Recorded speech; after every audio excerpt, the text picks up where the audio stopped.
ఛానల్కు స్వాగతం.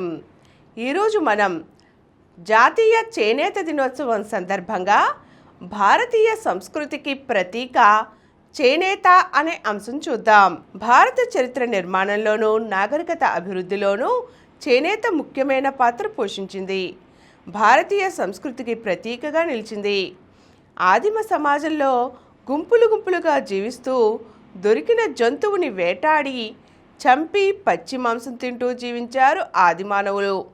అయితే వేల సంవత్సరాల మానవ జీవన పరిణామ క్రమంలో సిగ్గు తెలుసుకున్న మానవుడు మొదట్లో చెట్ల ఆకులు అలములు మొలకు చుట్టుకొని జీవించిన స్థితి వచ్చింది. మానవ పరిణామ క్రమంలో మొదటిగా వ్యవసాయం ప్రారంభించిన మానవుడు ఆ తరువాత వస్త్రం నేతకు శ్రీకారం చుట్టాడు. మానవ నాగరికతకు నగిశీలు దిద్దాడు. అందమైన వస్త్ర సంస్కృతికి మూలకారకుడయ్యాడు. వస్త్రం లేని మనిషిని ఊహించజాలని స్థితికి తీసుకువెళ్ళాడు.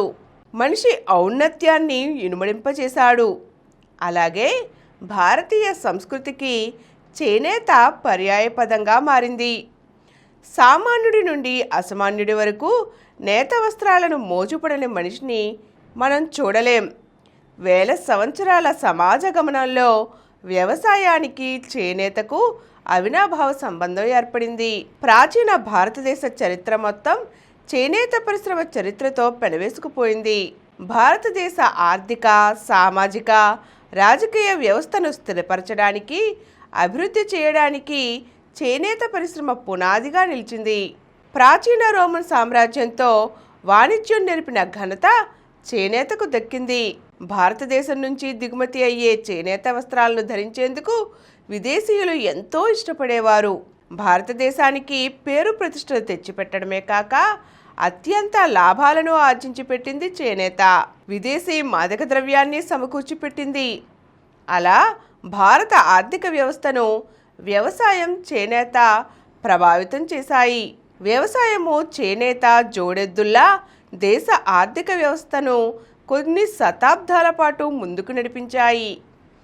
హరప్ప మొహంజదారో నాగరికతను చంద్రగుప్త మౌర్యుని సామ్రాజ్యాన్ని అభివృద్ధి చేసిన ఘనత చేనేత వస్త్రాలది. అలా చేనేత వస్త్రం భారతీయ వాణిజ్యానికి ఊపిరులూదింది. ధన కనకరాశులను సంపాదించి దేశ ఆర్థిక వ్యవస్థను పటిష్టపరిచింది.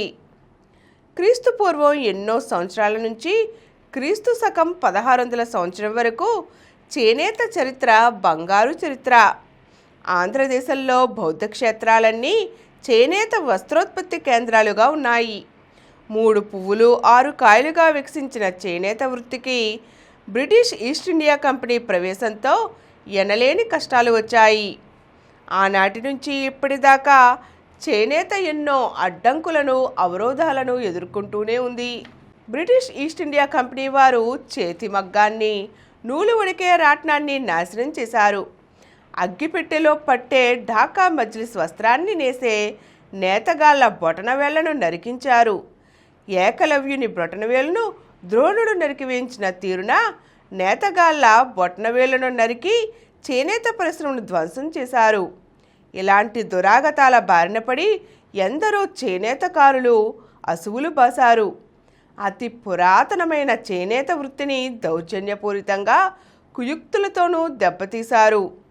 అద్భుతమైన చేనేతను బ్రిటిష్ వారి ఆవిరి యంత్రం అడ్డుకుంది. పన్నులు వేసి ఆంక్షలు విధించి చేనేత వృత్తిదారుని శ్రమను దోచుకున్నారు. నూలు వాడకం పైన వస్త్రాల అమ్మకం పైన ఆంక్షలు విధించారు. నేతకారుడికి మజూరీ గిట్టుబాటు లేకుండా పోయింది. అమ్మే వస్త్రానికి కూడా ధర గిట్టకుండా పోయింది. ఉత్పత్తి వాణిజ్యంపై బ్రిటిష్ దౌర్జన్యపూరిత దోపిడీ చట్టాల కారణంగా చేనేతకారులు పస్తులు గడపవలసి వచ్చింది. ఆకలి చావులు సంభవించాయి. ఎన్నో కరువులు ఎదురయ్యాయి. కోట్లాది మంది తిండి లేక మలమలా మాడిపోయారు. ఆ నియంతృత్వం వల్లనే దోపిడీ వల్లనే స్వయం సంపూర్ణ గ్రామీణ ఆర్థిక వ్యవస్థ దెబ్బతింది. నాగరికత పురాతన రూపాన్ని అనువంశికంగా వస్తున్న జీవనోపాధిని కోల్పోయి చేనేతకారులు దెబ్బతిన్నారు. తెల్లదొరలు పోయి నల్లదొరలు వచ్చినా చేనేత వృత్తిపై దోపిడీ పీడన పోలేదు. చేనేత కార్మికుడికి పూర్వవైభవం రాలేదు. చేనేత పునరుజ్జీవం స్వాతంత్ర పోరాటానికి ప్రతీకగా నిలిచింది. చేనేత స్వయం గౌరవ ఉద్యమం జాతీయోద్యమానికి మారుపేరైంది. విదేశీ వస్త్ర బహిష్కరణ, స్వదేశీ వస్త్రధారణ జాతీయోద్యమంగా మారాయి. రాట్నం మీద నూలు వడకడం పెద్ద పోరాటంగా మారింది. రాట్నం జాతీయ చిహ్నమైంది.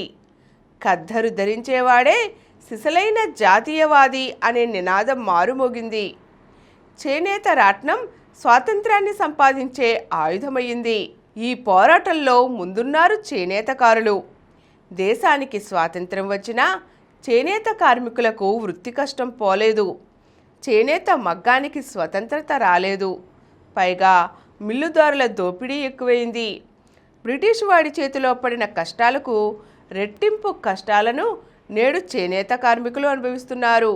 తెలుగు రాష్ట్రాలలో సుమారు 6 లక్షల మగ్గాలు, 30 లక్షల మంది చేనేత వృత్తిదారులు ఉన్నారు.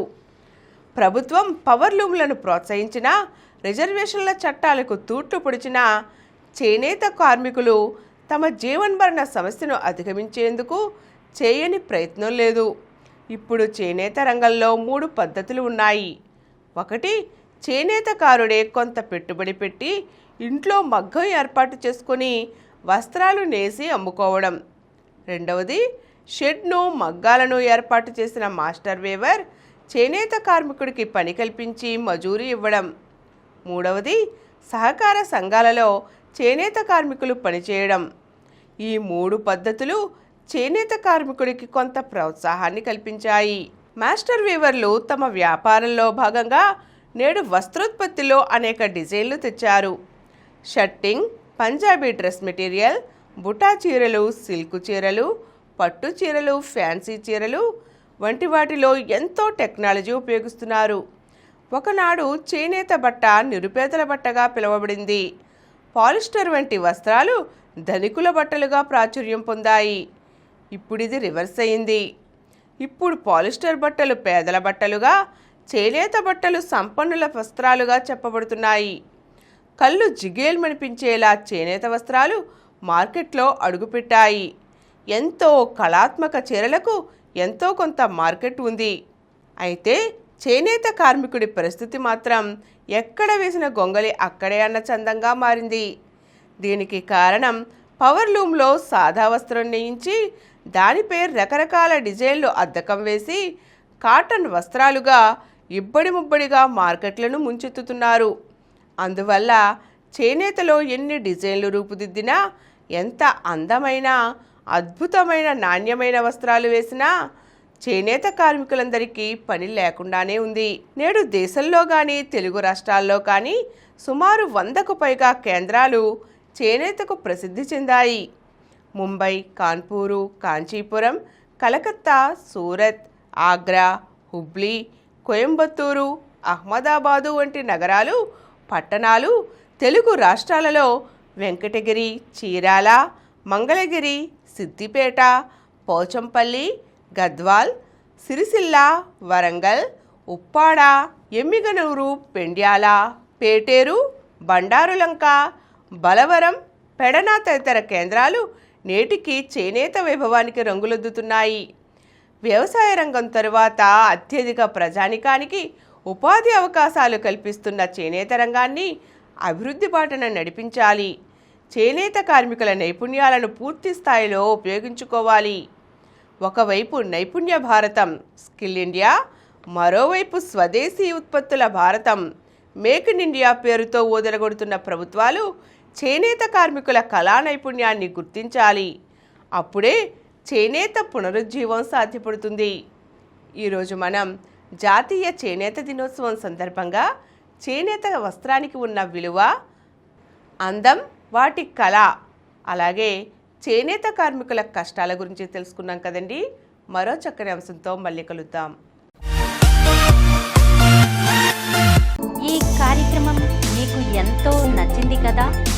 ఇటువంటి మరిన్ని వీడియోల కోసం అనతి కాలంలోనే 21 కోట్ల వ్యూస్ సాధించిన సమరం ఛానల్ సమర్పించు సమరం ప్రగతి ఛానల్కు సబ్స్క్రైబ్ చేయండి, లైక్ చేయండి, మీ ఫ్రెండ్స్కి షేర్ చేయండి. అలాగే ప్రక్కనున్న గంట సింబల్ని ప్రెస్ చేయడం మర్చిపోకండి.